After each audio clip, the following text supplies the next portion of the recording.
सोहेल साहब, आज vote of confidence ले लिया है, एतमाद का वोट ले लिया है वज़ीर आज़म इमरान खान साहब ने। आपके ख्याल में जो साख हुकूमत ने खोई 3 रोज़ पहले सेनेट के इलेक्शन में, वो दोबारा बहाल हो जाएगी? हुकूमत कितनी ताकतवर होगी अब? क्योंकि माजी में हमने देखा है नवाज शरीफ साहब ने एतमाद का वोट लिया, लेकिन 2 महीने बाद उनकी हुकूमत चली गई। मोहतरमा बेनज़ीर भुट्टो ने जो उनके खिलाफ अदम एतमाद का वोट आया था, उसको उन्होंने नाकाम तो कर दिया, लेकिन 1 साल के अंदर उनकी हुकूमत चली गई थी। तो अब हुकूमत आपके ख्याल में कितनी ताकतवर होगी? मेरा ख्याल है कि जब सेनेट का इलेक्शन हुआ है और यूसुफ रज़ा गिलानी मेजॉरिटी ले गए, ज़्यादा अक्सरियत ले गए बनिस्बत पीटीआई के, तो उस वक़्त ये सवाल तो उठ के आ गया अब 5 साल पूरे करने मुश्किल होंगे, क्योंकि एक शगाफ पड़ गया है। और जब एक दफ़ा शगाफ पड़ जाता है तो फिर उसको भरना मुश्किल होता है। आज वोट ऑफ कॉन्फिडेंस के ज़रिए उसको एक रस्मी कार्रवाई तो की गई उसको भरने की, और बंदे इकट्ठे किए गए, लेकिन ज़ाहिर है इन्हीं बंदों में वो बंदे भी मौजूद थे जिन्होंने गिलानी साहब को वोट दिया है, इसलिए तो वो जीते। और इसलिए अब कल को नो कॉन्फिडेंस होगा तो इस बात का क्या एतबार है कि वो लोग फिर जाके पीडीएम के साथ नहीं मिल जाएंगे और इमरान खान के ख़िलाफ़ वोट नहीं देंगे। अगर उन्होंने गिलानी साहब को वोट दिया तो हो सकता है कल वो भी और कुछ और भी मिलकर फिर इमरान खान के ख़िलाफ़ वोट दें। ये आज तो एक रस्मी कार्रवाई थी, शो ऑफ हैंड था, इसको आप पॉलिटिकल शो कह सकते हैं, आप इसको एक तरह के कंट्रोल शो कह सकते हैं, ऐसा शो कह सकते हैं जिसका मकसद हुकूमत पे कंट्रोल रखना है, अपना कॉन्फिडेंस बहाल करना है। लेकिन ज़ाहिर है ये कोई कॉन्स्टिट्यूशनल स्टेप तो नहीं है कि जिसके बाद ये हो जाए कि अब 6 महीने हुकूमत इस्टेब्लिश हो गई है, ऐसा कुछ नहीं है। तो सोहेल साहब, आप कह रहे हैं कि शगाफ जो है वो पड़ चुका है और आगे भी कोई सीक्रेट वोटिंग का मरहला आता है तो लोग मुनहरिफ हो सकते हैं, लेकिन दूसरी तरफ आपको लगता है कि जो ऑपोजिशन की हिकमत अमली थी आज का सेशन बाइकआउट करके, वो दुरुस्त थी, या ऑपोजिशन ने भी अपनी कमज़ोरी दिखाई है? क्योंकि ऑपोजिशन तो ये कहती आई है हम हुकूमत को गिराना चाहते हैं, हम हुकूमत के खिलाफ अदम एतमाद का वोट लेकर आएंगे, लेकिन आज जब मौका था तो उन्होंने बाइकआउट किया, उन्होंने कोशिश नहीं की कि वो नंबर्स पूरे करें अपनी तरफ और हुकूमत को गिराएं। देखिए शहजाद साहब, जब हुकूमती माइट जो है वो सामने हो तो मेरा ख्याल है अपोजिशन मासवाए सीक्रेट बैलेट के और कहीं कामयाब नहीं हो सकती।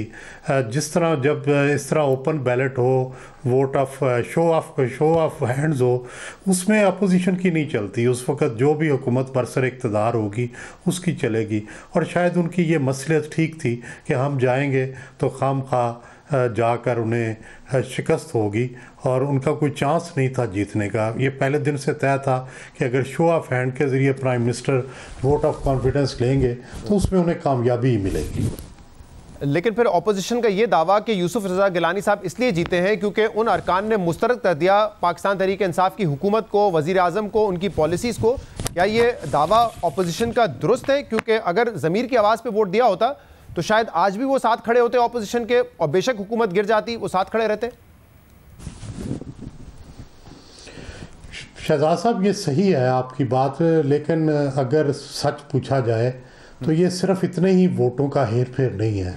मेरा ये ख्याल है कि कुछ अपोजिशन के जो लोग थे 8-10, उन्होंने गवर्नमेंट को भी वोट डाले, और गवर्नमेंट के 20 के करीब लोगों ने वोट जो है वो हुकूमत को डाले।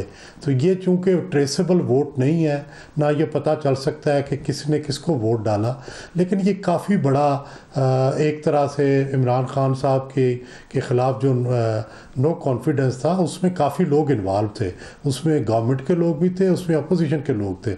अपोजिशन के कई लोगों ने भी अपोजिशन को जो है वो डिच किया और उन्होंने इमरान खान साहब को वोट दिया, और इमरान खान के ज़्यादा लोगों ने, 16 लोगों ने तो कम से कम जो है वो वोट दिया, बल्कि इससे ज़्यादा लोगों ने वोट दिया, तभी जाके न्यूट्रलाइज हुए।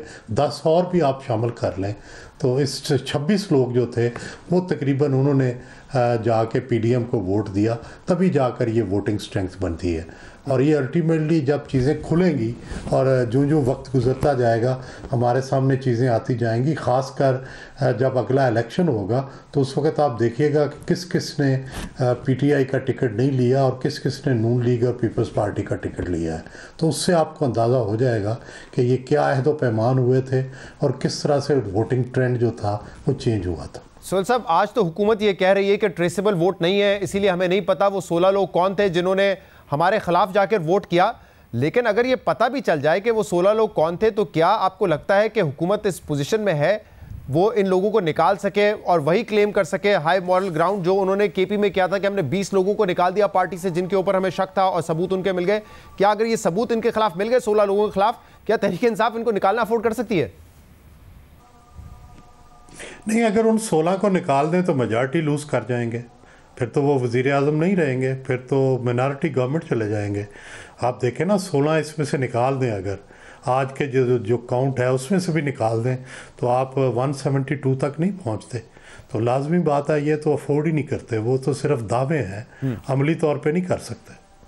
और चेयरमैन सेनेट का इंतखाबात अब 12 मार्च को होंगे, उसमें आपको क्या नजर आ रहा है? क्या 47 वोट के साथ हुकूमत को कंसीड कर देना चाहिए, कोशिश नहीं करनी चाहिए कि वो अपना चेयरमैन मुंतखब करवाएं? क्योंकि अगर ऑब्वियसली उनके ज्यादा वोट मिल जाते हैं उनको और वो अपना चेयरमैन बनाने में कामयाब हो जाते हैं, तो फिर सवाल ये उठेगा कि पैमाना तो सबके लिए एक होना चाहिए। क्या आप लोगों ने भी जबरदस्ती वोट हासिल किए, क्या पैसा खर्च किया? ये इल्जाम तो फिर हुकूमत की साइड पर भी लगेंगे। असल में यही तो दिलचस्प बात है कि जब हुकूमत ये सब कुछ करती है, जब नो कॉन्फिडेंस सादिक संजरानी के खिलाफ नाकाम हुआ था तो उस वक़्त भी अपोजिशन के ज़्यादा लोग थे, लेकिन उस वक़्त किसी ने नहीं कहा कि जनाब इनके वोट किस तरह से पड़ गए। ठीक है, उस वक़्त भी ज़ाहिर है ज़बरदस्ती, दबाव या लालच कुछ ना कुछ तो इस्तेमाल हुआ था। अब भी चेयरमैन अगर सादिक संजरानी मुंतखब होते हैं तो लाजमी बात है कि उसमें दोस्त, दबाव, लालच, हिरस कुछ ना कुछ तो होगा। और अगर वैसे तो अपोजिशन चूँकि मेजॉरिटी में है, उनका जो है चेयरमैन सेनेट मुंतखब होना चाहिए, लेकिन आप देखेंगे कि दोनों फरीक अपने अपने हरबे आजमाएंगे। हुकूमत भी उस वक़्त असूलों को छोड़कर पूरी कोशिश करेगी कि किसी तरह हम ये सीट जीत लें।